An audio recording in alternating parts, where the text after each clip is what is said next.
इमरान खान साहब ये समझते हैं और उनके साथी भी ये समझते हैं। जेल में ले जाके इमरान खान साहब को कत्ल करने की कोशिश की जाएगी।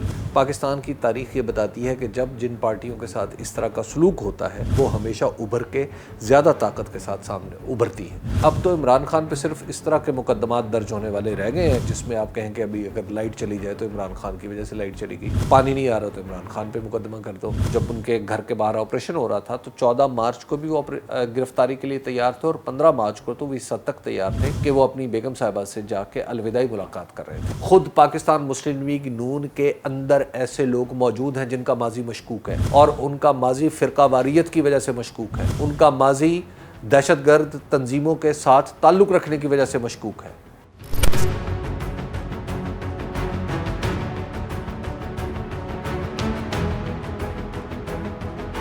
पाकिस्तान में सियासी जमातों का पुराना हरबा है कि जब वो हुकूमत में होती हैं तो अपने मुखालिफिन को मुकदमात में फंसा लेती हैं। और पाकिस्तान की एक इज्तमाही बदकिस्मती है कि पाकिस्तान के कानूनी निज़ाम में प्रोसिक्यूशन का मतलब है परसिक्यूशन, यानी आप इस्तगासा इसलिए दायर करते हैं, मुकदमा इसलिए दायर करते हैं कि आपका जो मुखालिफ है उस मुकदमे की अज़ियत में ही मुब्तला रहे, क्योंकि यहाँ पे फ़ैसले तो होते नहीं हैं। तो लिहाजा पाकिस्तान के अंदर मुकदमाबाजी यानी मुकदमे का इंदराज पॉलिटिकली और ख़तरनाक मुकदमों का, जिसमें बज़ाहिर किस दूसरे आदमी का कोई इम्कान भी नज़र नहीं आता मुलविस होने का, तो दरअसल सियासी जमातों को दबाव में रखने की कोशिश की जाती है। मतलब आप सारे मुकदमात की नेचर उठा के देख लीजिए, उसमें क्या है जी, इमरान खान पे 780 लगी हुई है, यानी इमरान खान किसी न किसी दर्जे में दहशत गर्दी के मुर्तकिब हुए हैं, इमरान खान तौहीन अदालत के मुर्तकिब हुए हैं, इमरान खान ने ये किया, इमरान खान ने वो किया। अब मसला ये है कि ये क्या इस तरह वाकई पार्टियां दबाव में आ जाती हैं? पाकिस्तान की तारीख ये बताती है कि जब जिन पार्टियों के साथ इस तरह का सलूक होता है वो हमेशा उभर के ज़्यादा ताकत के साथ सामने उभरती हैं। तो इमरान खान को ये मुकदमात बहुत ज़्यादा तकलीफ़ तो नहीं दे रहे होंगे, लेकिन अहम बात यह है कि इमरान खान की आप बाकायदा तौर पर प्रमोशन का सबब बन रहे हैं। 80 मुकदमात अब मतलब अब हो चुके हैं, या ग़ालिबन 80 से भी ज़्यादा, यानी अब तो इमरान खान पे सिर्फ इस तरह के मुकदमात दर्ज होने वाले रह गए हैं कि जिसमें आप कहें कि अभी अगर लाइट चली जाए तो इमरान खान की वजह से लाइट चली गई, पानी नहीं आ रहा तो इमरान खान पे मुकदमा कर दो, पानी ज़्यादा आ गया तो इमरान खान पे मुकदमा कर दो। अब इस तरह के मुकदमात हैं, बिस्मिल्लाह वो भी कर दें। फिर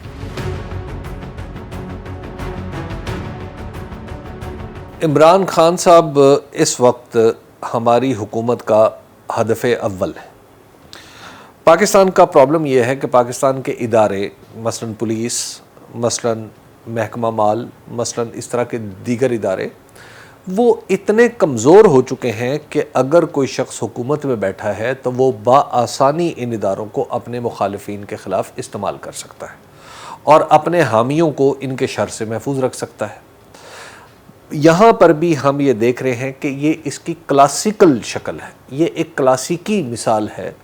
वो देख रहे हैं कि एक यानी 2 वारंट जारी होते हैं, एक शख्स के लिए हज़ारों पुलिस ऑफिसर वहाँ पे पहुँच जाते हैं, पुलिस के लोग पहुँच जाते हैं, वहाँ पे बाकायदा मार धाड़ होती है, और दूसरे के बारे में कहा जाता है कि मुझे तो पता ही नहीं है ये राना सनाउल्लाह साहब कहाँ पे हैं।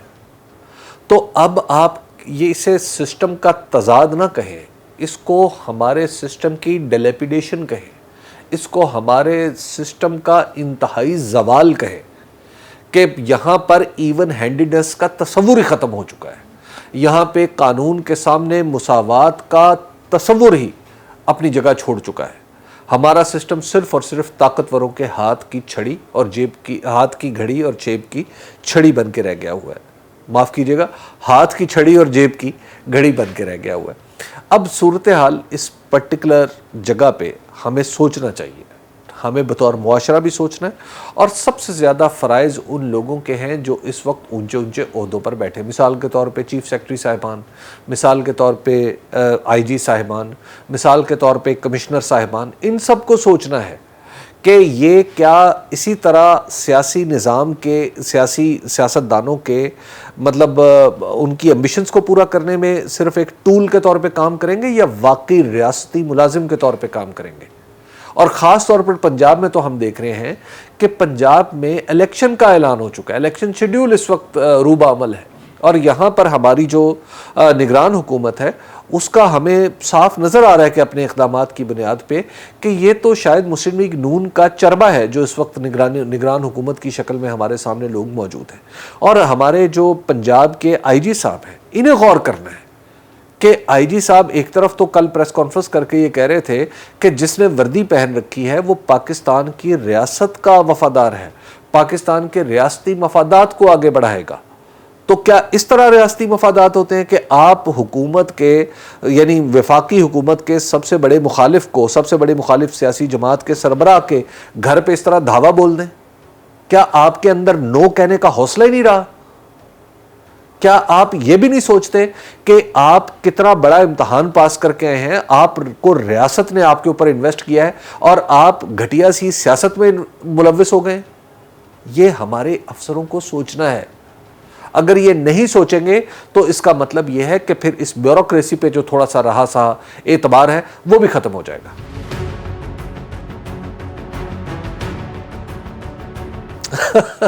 पीटीआई का मसला है। 2013 में हम देखते थे कि पीटीआई का हर शख्स एमएनए बनना चाहता था और जो एमएनए नहीं बनता था वो बड़ा नाराज हो जाता था। बल्कि कुछ ऐसे नाराज़ी के वाक़यात हुए जो इमरान खान साहब के ख़ानदान में रूनुमा हो गए। मिसाल के तौर पे इन्होंने इनामुल्लाह खान न्याज़ी को मियां वाली से टिकट नहीं दिया तो बाकायदा तौर पर वो एक ख़ानदानी झगड़ा बन गया।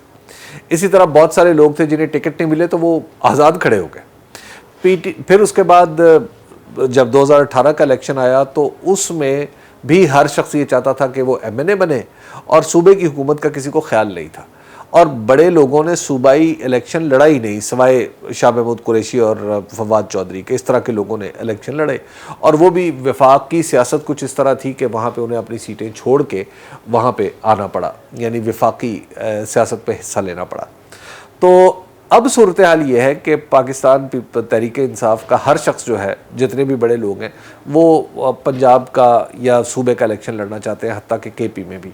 उसकी वजह यह है कि पिछली दफ़ा चूँकि बड़े लोग असम्बलियों में मौजूद नहीं थे, इसलिए अब बड़े लोग ये समझते हैं, जितने भी अहम लोग मुस्लिम लीग माफ़ कीजिएगा पाकिस्तान तहरीक इंसाफ के, कि हमें शायद हमारा चांस वज़ारत आला का लग जाए।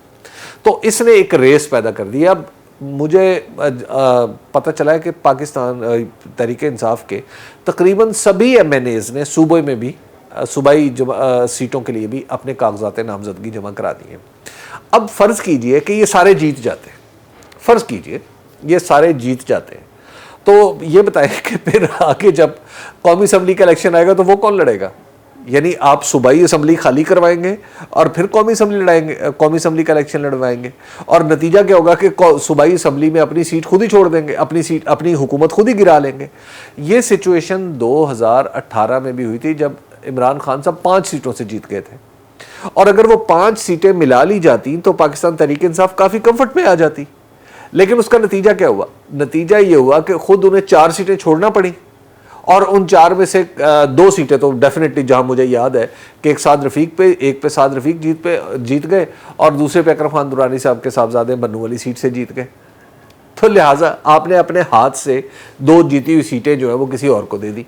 तो इस पर्टिकुलर केस में भी होगा ये कि अगर ये सारे लोग इलेक्शन लड़ने पे इसरार करते हैं और जीत जाते हैं तो फिर इन्हें अपनी पंजाब हुकूमत गिरानी पड़ेगी खुद ही अपने हाथों से और फिर इन्हें कौमी इलेक्शन लड़ना पड़ेगा। तो लिहाजा इस वक्त पाकिस्तान तहरीक इंसाफ को मेरा ख्याल है ये समझना चाहिए कि तवाज़ुन पैदा करें।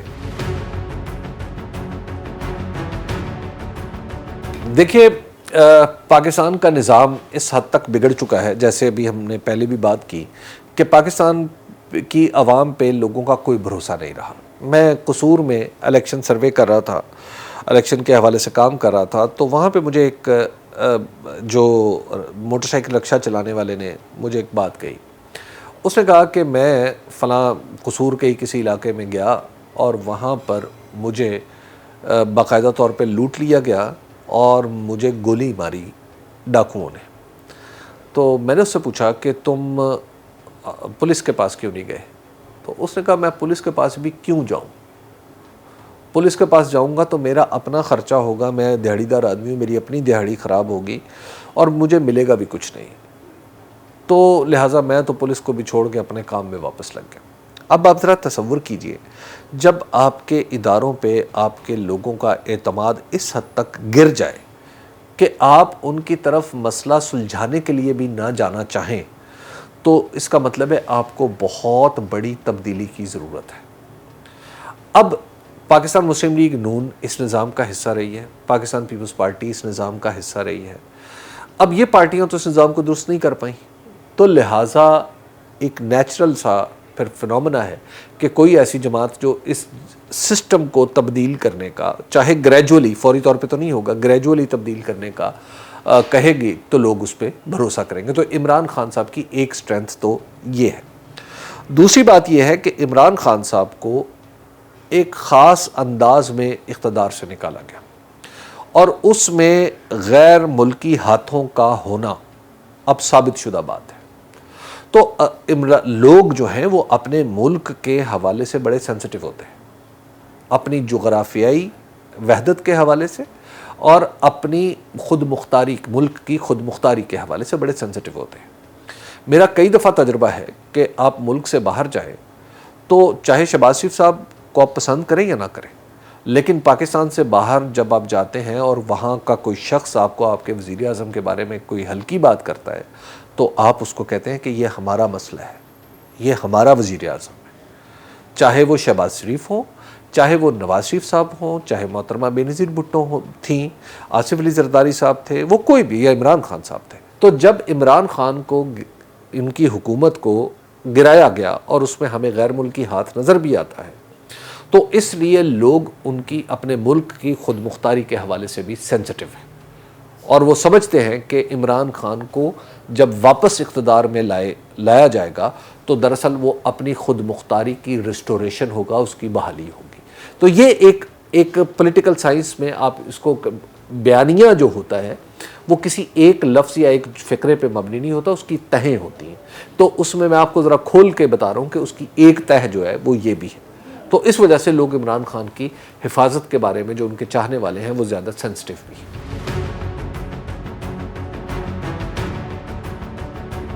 एक ट्वीट तो परवेज़ इलाही साहब से मंसूब मैंने देखी थी कि उसमें उन्होंने, जब भी ये हमला हो रहा था 14 और 15 मार्च को, तो उन्होंने कहा था कि ये ज़्यादती है। लेकिन चौधरी परवेज़ इलाही साहब का जो अंदाज़े सियासत है वो कुछ और तरह का है। यानी उनका कभी भी अंदाज़े सियासत बहुत ज़्यादा अवामी नहीं रहा। उनका जो इंटरेस्ट अवामी तौर पे रहा है वो सिर्फ़ अपने हलकों तक या मखसूस हलकों तक रहा है। इससे ज़्यादा मुल्क गिर सतह पे या सूबा गिर सतह पे उनका इंटरेस्ट नहीं रहा। तो एक तो आप ये बात समझ लीजिए, इसको हमें समझना चाहिए।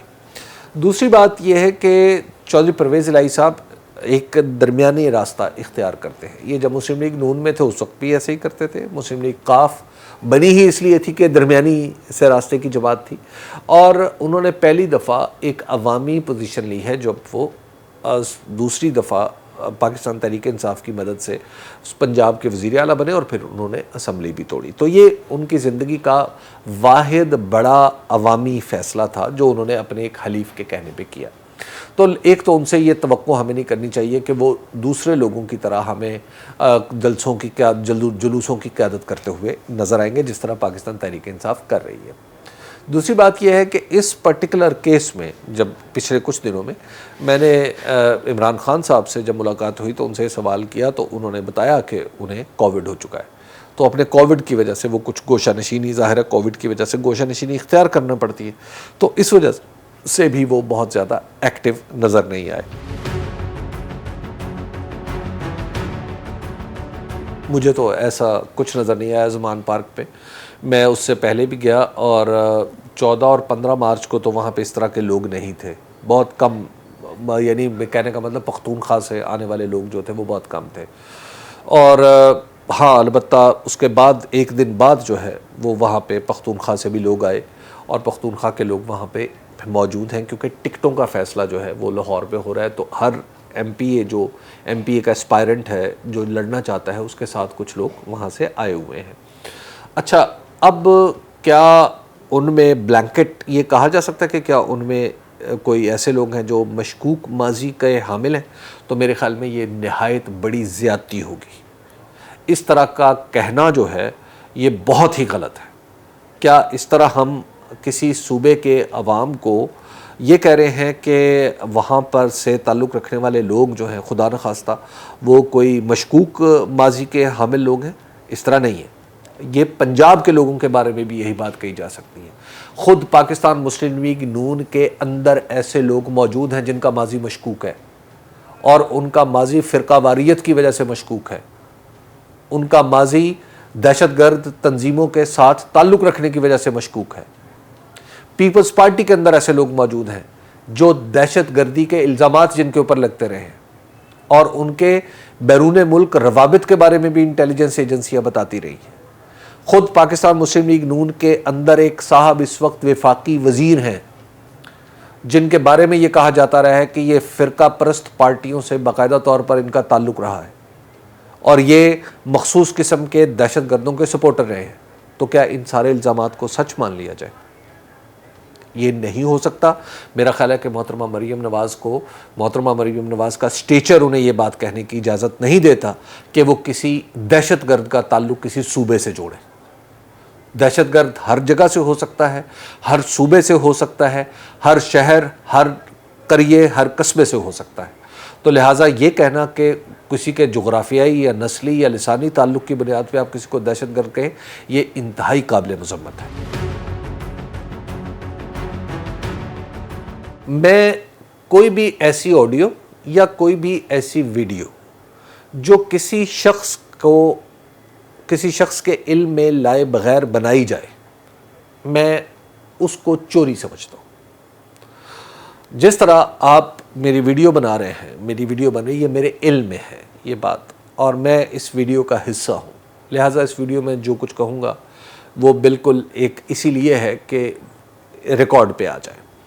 लेकिन अगर आप मेरी छुप के वीडियो बनाते हैं, ऐसी वीडियो बनाते हैं जो मेरे इल्म में लाए बगैर बनाई जाती है, तो मैं समझता हूँ कि वो चोरी है, मेरी प्राइवेसी में मुदाखलत है।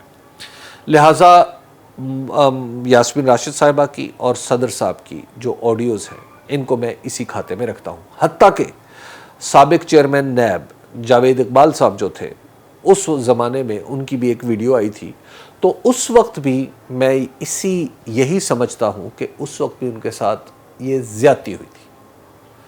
किसी शख्स का पर्सनल मामला क्या है वो एक अलग बात है। हाँ, जब उनके ख़िलाफ़ कोई दरख्वास्त आ जाए, मिसाल के तौर पे किस जावेद इकबाल साहब की खातून के साथ ही वीडियो थी ना, वो खातून पहले दरख्वास्त देती और फिर स्टिंग ऑपरेशन किया जाता तो फिर एक बात समझ में आती थी। लेकिन आप पहले वीडियो बनाएं और बाद में आप ब्लैकमेल करें, ना रियासती इदारों को ऐसा करना चाहिए और अगर कोई ऐसा करता है तो उसको बाज आ जाना चाहिए। इमरान खान साहब से इस हवाले से मेरी बड़ी तफसीली बात हुई। इमरान खान साहब ये समझते हैं और उनके साथी भी ये समझते हैं और उनके कारकुन भी ये समझते हैं कि जेल में ले जाके इमरान खान साहब को कत्ल करने की कोशिश की जाएगी या उन्हें जहर दिया जाएगा या उन्हें कुछ और ऐसा काम किया जा सकता है उनके साथ जिससे उनकी जान को ख़तरा लाहक हो। तो इस वजह से इमरान खान साहब ये समझते हैं कि एक्चुअली उनकी गिरफ़्तारी जो है वो, और उनके कारकुन भी यही समझते हैं, मेरी बहुत सारे कारकुनों से बात हुई, वो यही समझते हैं कि इमरान खान साहब की गिरफ़्तारी दरअसल उनको कत्ल करने की कोशिशों का दिबाचा है। इस वजह से इमरान खान साहब के जो कारकुन हैं वो उनकी गिरफ़्तारी के ख़िलाफ़ हैं। जहाँ तक ख़ुद इमरान खान साहब का ताल्लुक़ है तो इमरान खान साहब ने वो गिरफ़्तारी के लिए तैयार थे। इमरान खान साहब ने 14 और 15 को जब उनके घर के बाहर ऑपरेशन हो रहा था तो 14 मार्च को भी वो गिरफ़्तारी के लिए तैयार थे और 15 मार्च को तो वो इस हद तक तैयार थे कि वो अपनी बेगम साहिबा से जाके अलविदाई मुलाकात कर रहे थे और अपना बैग उठाने गए थे और बैग उठा के वहाँ पर अपने ड्राइंग रूम में इंतज़ार कर रहे थे कि शायद पुलिस वाले आएंगे और उन्हें गिरफ़्तार करेंगे। लेकिन बहरहाल पुलिस का ऑपरेशन मौकूफ़ हो गया और उनके कारकुनों के सामने ज़ाहिर है पुलिस की पेश नहीं चली या मौजूदा हुकूमत की पेश नहीं चली, तो इस वजह से उनकी गिरफ़्तारी टल गई। अदरवाइज़ इमरान खान साहब गिरफ़्तारी के लिए तैयार थे।